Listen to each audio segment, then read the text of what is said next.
Hello, Education 200, Education 581. It's Dr. Allen. Hope you're having a great weekend. It's beautiful outside. Hope you're getting out and at least enjoying it somewhat. A few nuts and bolts before we can kind of get going for the week. One, thank you all for your patience very much. I know I've been trying to get everything graded. I know a bunch of stuff has gone up over this weekend, or at least a few things have went up this weekend. This is my problem, not yours, but the classes, well, a couple of my classes are a little larger than usual, and I'm still getting calibrated on the time that it takes me to get through everything. But I think I've kind of got a good handle on it now. So thanks for the patience on that. If flip grids, like I've been trying to, this last flip grid two, I haven't done yet because that's actually due today. Um, but the initial Flipgrid should all be up. If you didn't post that, I know some people are still kind of getting used to Flipgrid. I did send a link back out in the comments on Brightspace, and you can click that and get that posted. Make sure if you do post something up, just to fire me an email so I don't overlook it at this point because the due date is actually passed, but I still will take a gander. A couple other things. One, I was trying to look. Oh, don't forget, I'm looking at field hours there. Don't forget, if you haven't already, make sure you're thinking about your 10 hours to in the field. A lot of people seem like they're doing tutoring. That's fantastic. I think that's a really good way to use the 10 hours. Some people are doing them at schools. Some people are doing them through different services. Some people are actually working with athletic teams and being like the academic tutor. That's all fantastic.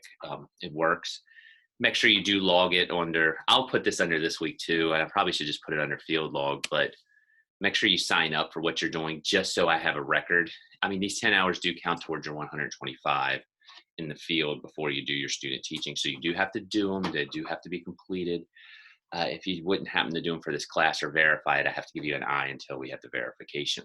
So make sure you get those done and situated and set up. And if you need help with the placement, please contact me. I sent out a list and they should still be under announcements. You might have to file down, but Boys and Girls Club's always a good one. Contact Berkeley County. All those places will work with you. A couple of the schools, I know some of you have reached out and they've already set you up with some times and such. So all awesome stuff. Thank you very much for being proactive on that. Anything else? Oh, if you're in 581, our graduate section, don't forget that you have a research paper. It's not due till way down the line, but you might want to be thinking about that. The requirements should be posted up under the syllabus. If not, I'll double check today. And don't forget, after you do get done your field hours, there is a paper requirement. It's more of a reactionary or reflection. The guidelines for it are on the syllabus, but that's not due until the end. But just to kind of keep it in your mind. Anything else? I was trying to think. For this week, that's week 3. Oh, philosophy papers. I'm sure they're coming in fast and furious. I'll probably send out a reminder this weekend just to say, make sure you get your philosophy paper in. I'm kind of looking forward to them. They kind of give me an idea where everyone's coming from. Those do usually take me a little longer to get through, but I will try to start working on those tomorrow. And I think as far as just nuts and bolts stuff, that's pretty good. I did want to say one thing actually related to actual academics. The first flip grids, I wanted to just do an overall comment because I put base comments on the flip grids just as I'm watching them, but they were really good. And I think one thing a lot of people are doing, this is the one thing about an asynchronous type class. There's not that spontaneity with discussion. So that's one reason I like to do the flip grids. And I did say, you need to take aside the yes or the no's. Which ones would you do? As a lot of you do point out in your flip grids, shades of gray are where a lot of things come down in education. And I do tend to agree with that. So if you posted on Flipgrid this past, for week 1, I've seen all those, you were spot on what you're supposed to do. Some of you were pulling some good stuff from the yes. Some were pulling some good stuff from the no and saying, I kind of lean towards the no. And that seemed to be the consensus with the standardized curriculum. But you did pull out some things, but I do kind of agree with this, and maybe we could make this work. It's great. So just keep doing what you're doing there. With that being said, why don't we jump into week 4? Week 4, holy moly, it's crazy. All right, this week there's no ed philosophy paper or anything like that. This is a pretty straightforward week. We're going to look at some, do public schools need redefined? Excuse me. And of course, we're also going to look at, I mentioned it on the first week, but we do, of course, our little history backgrounds, and that's what I've been kind of using the Ed Puzzles for. We're going to talk a little bit about education and segregation. Of course, that's really spanning from post-Civil War clear up through the 1960s. I think you could probably make a pretty good case for it. And then in some ways you could get into it's still occurring in different ways today. We're going to just look at some of the major historical events that I think you do need to be familiar with if you are not already. And of course, public schools being redefined. Your readings, actually, I have them up right here. I was rereading them today. You know, when we're talking about redefining public schools, we're talking about different approaches, maybe different ways to look at things, charter schools, things like that.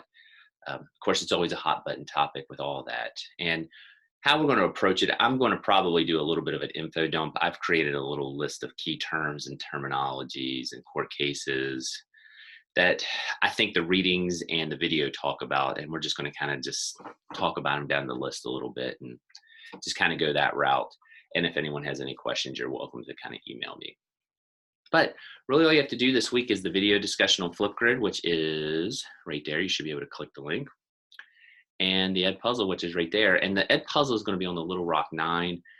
I'll just kind of jump into that right now. I have a feeling if you had your U.S. history class in high school or even here at Shepherd, you probably, at least I think that would be 202.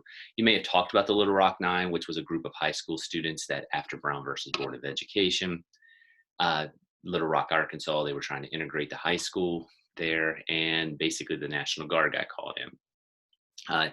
It's a very major moment in the issues of not only civil rights, but in education. So there's a video, and this video is actually, I think it's probably close to 20 years old. It's an old History Channel video. I liked it. And actually, I think the guy from Dirty Jobs is actually narrating it. But it's about 6-7 minutes long, but it gets to the points. It talks a little bit about Brown. It talks about the Little Rock story and what the students had to go through and how important these 9 students were willing to be the first to go to this high school in Little Rock, Arkansas. And it also talks about the battle that kind of ensued. So anyway, here's what I'm going to do. That's kind of an overview for the week. I have some notes up. I was just kind of composing them as I was reading and watching the videos, and I was going to do a PowerPoint and all this. I decided I just kind of did a stream of consciousness. I'm going to just talk about it, and if anyone has questions or wants me to elaborate, you are welcome to contact me at any time. But I just want to make some points of things that are in the readings and are mentioned in the video, and hopefully you can pull some of that out. So here you go. And by the way, before it even pulls up, I know last week I didn't know if I posted anything related to some notes, and I did put some things up there like on Jefferson and Noah Webster and what Hornbook books were and such, just in case I hadn't done that. And of course, a little more definition on Horace Mann. But anywho, I'm going to kind of start right here. And there's no rhyme or reason with this order. It's just things that I had seen in the readings and in the textbook that I just wanted to expand upon in case you were wondering what they were. The first one is probably more of a curriculum issue, and it's not actually cited in the readings or anything, but I just felt like we had to take a moment to make sure everyone is familiar with this case and how important it was, because it's an important case transitioning to like what our modern day curriculum actually is. And that's the Scopes Monkey trial. It took place in Tennessee. It's an important one related to religion in our schools today, and also what you can teach in schools, going back to curriculum. Basically, it's a 1920s court case where basically, I keep saying basically, but it's a 1920s court case where the issue of evolution and whether it should be taught in schools should take place. Was it legal to teach evolution in public schools? The answer is, actually, they lost the case, but the opposing side that was trying to keep the status quo came across. It was one of those things where you could kind of almost tell that they lost, and eventually the changes did come to light. But it's called the Scopes Monkey trial. I actually will put a video up on it if you're interested in it, but it gets into science curriculum and such. It's a big one. It's the issue of whether evolution should be taught in schools or in public schools, which of course we do now. And this was basically what got the ball rolling. The other thing that you're going to hear a little bit about, and I already mentioned them, is the Little Rock Nine. That's going to be related to your video. That took place in 1957. It's a group of African American students who needed law enforcement. And actually, I put law enforcement, it's actually the National Guard, all federal troops, there it is, to attend Little Rock High School. It was related to Brown versus Board of Education and the idea of ending segregation in schools because schools were no longer separate but equal. That's an old case, Plessy versus Ferguson from 1896, I think, might be 97. It just shows how hard and how difficult it was to kind of get some of these southern states to come along with ending segregation. There is a really good, it's probably about 10 years old now, but if you're into this topic, it was an HBO documentary, and it talks about the high school today and how it's almost become, it's still in some ways, it's not, I hate to use the word segregated, but it is definitely it's seen as if it's such a historical school. It's become very vogue to go there. And it's almost become, I hate to use the word gentrified, but it is very much where it's a high income high school where they feel like there's still some form of economic segregation. I'll see if I can find that. Actually, I'll write that down. I kind of was thinking about that a little bit before I started recording, but it's an HBO documentary. It's really good. You might not have time to watch it this semester, but if you are interested in this topic, they're very important students, very important moment in our history. So, and watch the Edpuzzle video. A few acts that are very important. I'm going to jump around here a little bit. I'm going to go ahead and talk about McCollum versus Board of Education. That's a Supreme Court case that basically, as it just states there, it's related to the powers of the states and to use its tax-supported public school system to aid religious institutions. Actually, that's a mouthful. Basically, it's saying you can't use tax dollars to fund the stressing of one religion in a school, i.e. you can't make your public schools basically a strictly Christian school, if that makes sense. And I'm not a legal scholar, but that's kind of it. And that's why I mentioned Scopes monkey trial. In the 20th century, especially early 20th century, there is that movement to kind of start to get religious aspects out of the schools more and more. Just from the Edpuzzle videos you probably picked up early on, especially in the Northeast, a lot of Protestant influence in the schools. If you go to New York City, a lot of Italian and Irish individuals, a lot of them are obviously Catholic. They get that Catholic influence out of the schools. And it's not saying that you can't be religious and be at the school. It's not saying you can't talk about this topic, but it can't indoctrinate people into these topics. And that's the McCollum versus Board of Education. And also, I put it down here at the bottom, so I should just go ahead and jump down. Oh, I didn't give it the underline. But Pierce versus the Society of Sisters. It's a funny name, but it's a 1925 case. And actually, that was the Oregon actually tried to eliminate all alternatives to government-run schools, basically state-run schools. That would mean the Society of Sisters would most likely be a Catholic school. And they were trying to say there can't be any private schools. They all have to be state-run. Oregon lost that case. It's not saying that you can't, the Supreme Court has never said you can't have private schools. It's just saying you can't have private schools basically endorsing one religion over another or try to indoctrinate other schools. So we have that. Some other important things that might help with the readings, or at least are mentioned in the readings. The Bilingual Education Act, which addressed the needs to help students who may not have strong English speaking skills. That's a 1960s act, and basically it's to help with especially in areas like California and Texas and Florida, which were having larger Hispanic populations coming in. And it's not just for Hispanic populations, but just to kind of provide more and more support and funding to kind of have these students become, your ESL, your English as a second language type activities and fundings and things like that to kind of help out. I kind of missed it there, but the Elementary and Secondary Act of 1965, that was part of Lyndon Baines Johnson's War on Poverty. If you're not familiar with that, you may have heard the term the Great Society from your old 60s, 1960s history classes. It was a huge education reform that really wanted to focus on helping students who were so-called disadvantaged, give them equal access to funding such as instructional tools, technologies, buildings, kind of update and level the playing field.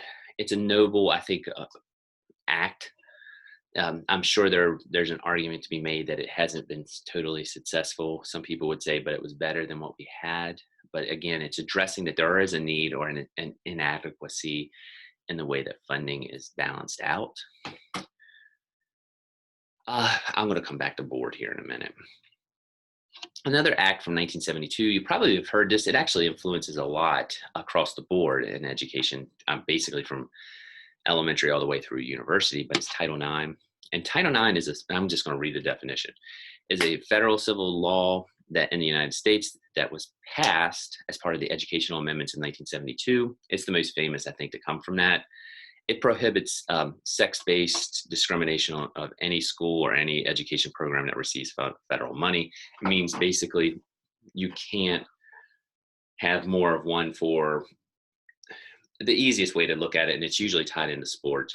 You've got to offer female athletes the same amount of accessibility to programs maybe as male athletes.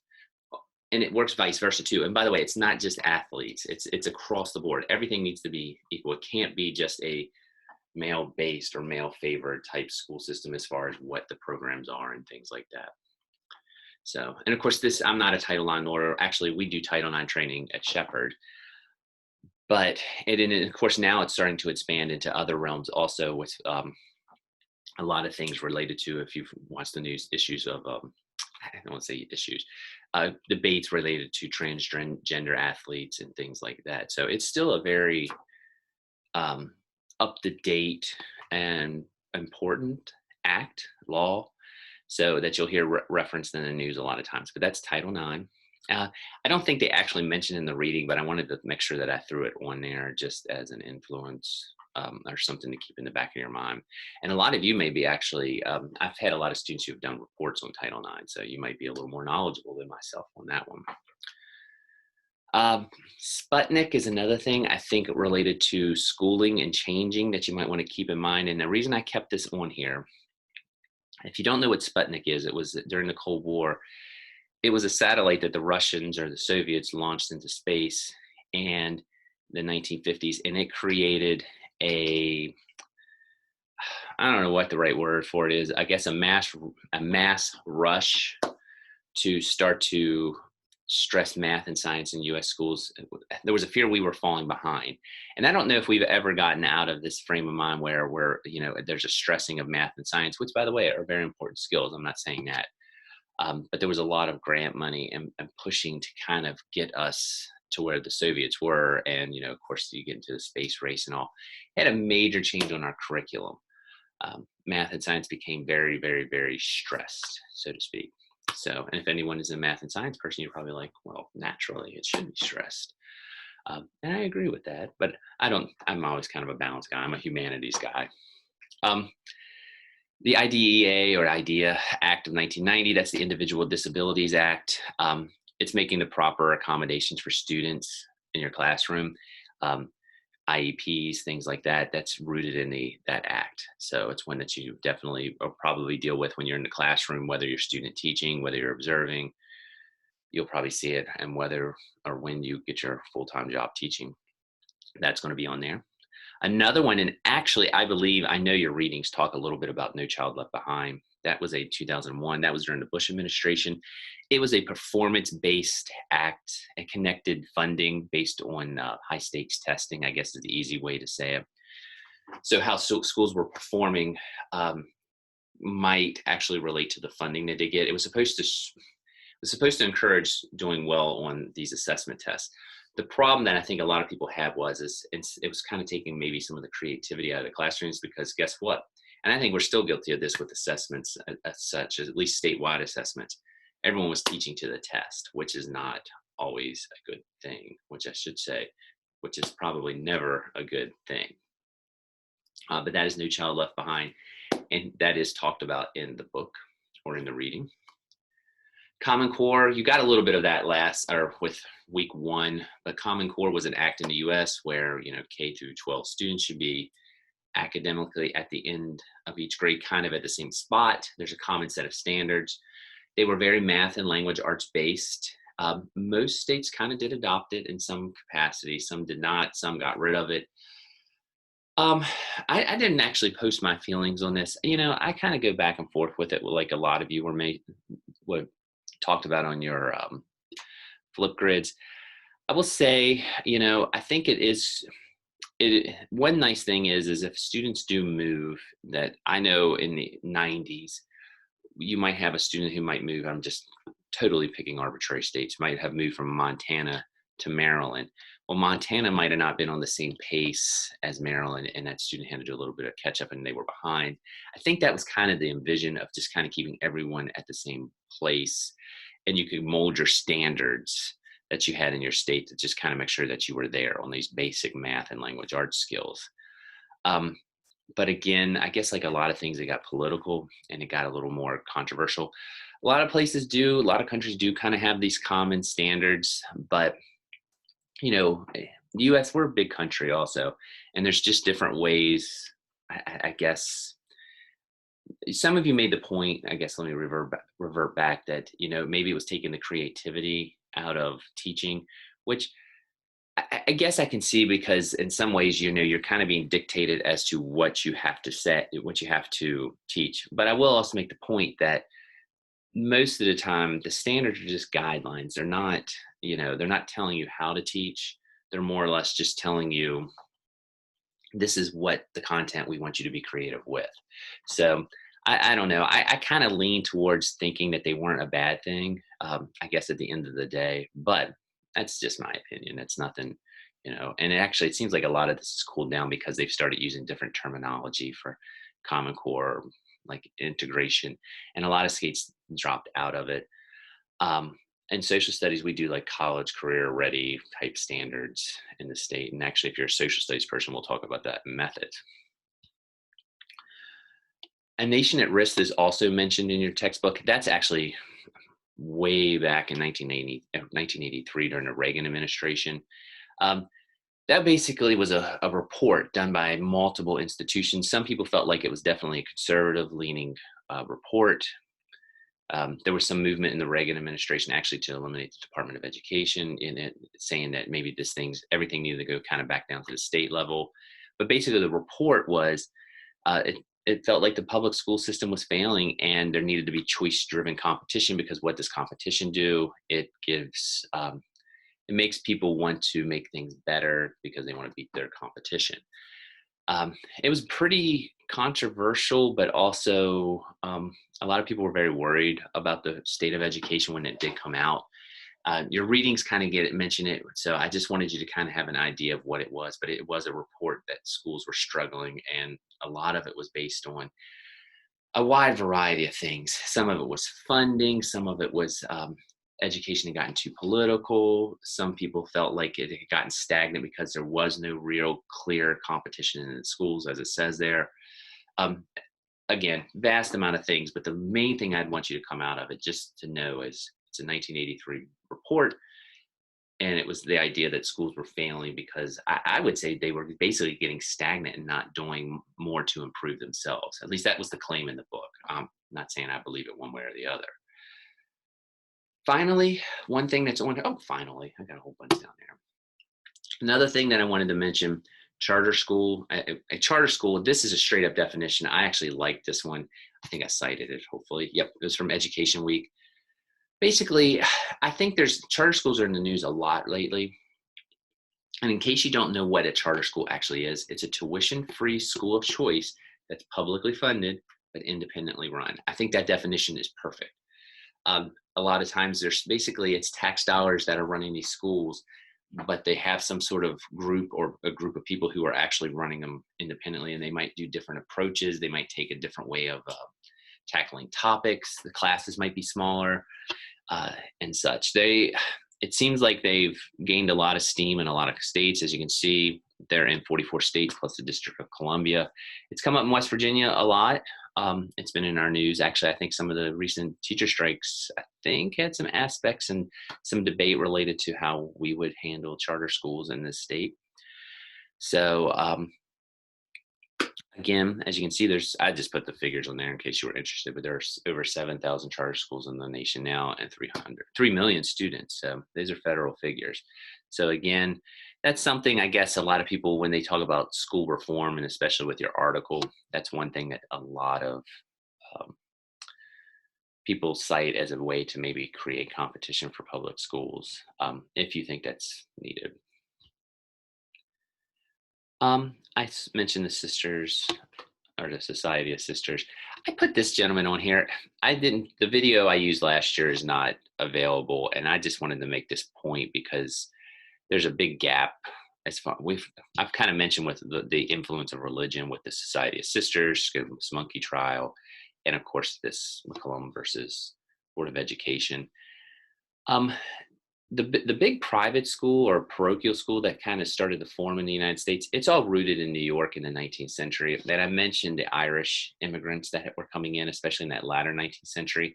There's a gentleman by the name of Bishop Hughes. He's actually kind of seen as the person who created the Catholic school system in the United States, which is huge. It's almost like its own entity in and of itself. Every state has one. They have things called dioceses that serve as basically like counties. I'm like circling it there. I just wanted you to know they grew out, and it became a big deal in New York. And it actually was, there were some battles about it, whether it should, Catholics should have their own schools or not. And that's kind of where this Pierce versus Society of Sisters comes from, because the Catholic schools were kind of getting so prevalent, and a lot of people were sending their students there instead of the public schools. And Oregon didn't feel that that was probably what was needed. Of course, you get into things, and that's why there's so many court cases. We have freedom of religion, but but you can't bring that religion into the public schools. Well, let me rephrase that. You can bring the religion into the public schools, but you can't try to indoctrinate people, and it's a sticky wicket. So as you can see, there's been a lot of cases on there, and actually, I'll probably go through and maybe organize these a little bit when I get a chance this week. But this is just a note sheet. You'll see some of these, and these will be referenced, and that's kind of when I wanted to go through it. Brown versus Board is going to be one that you hear a lot. The video talks about it on Ed Puzzle related to the Little Rock Nine.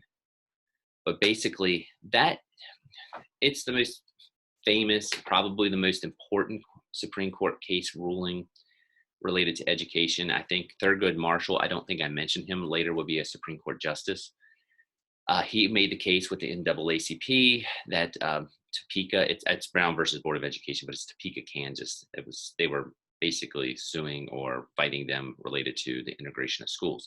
The video, I almost did another video. It was kind of interesting where Topeka was not, was not a hotbed for this issue. It just seemed like it was the best way to kind of go and have the case won. There were areas that were far worse, I guess that's what I'm getting at, as far as things not being equal between the schools. There was segregation. I don't want to be misunderstood there. But they did their research about where the best place to kind of battle this would be, and it ended up being the student sued Brown and Board of Education. And actually what ended up happening, 1954, ruled that establishing racial segregation in public schools are illegal. Simple as that. You can't do it. And that meant that our schools needed to start to integrate, not be segregated.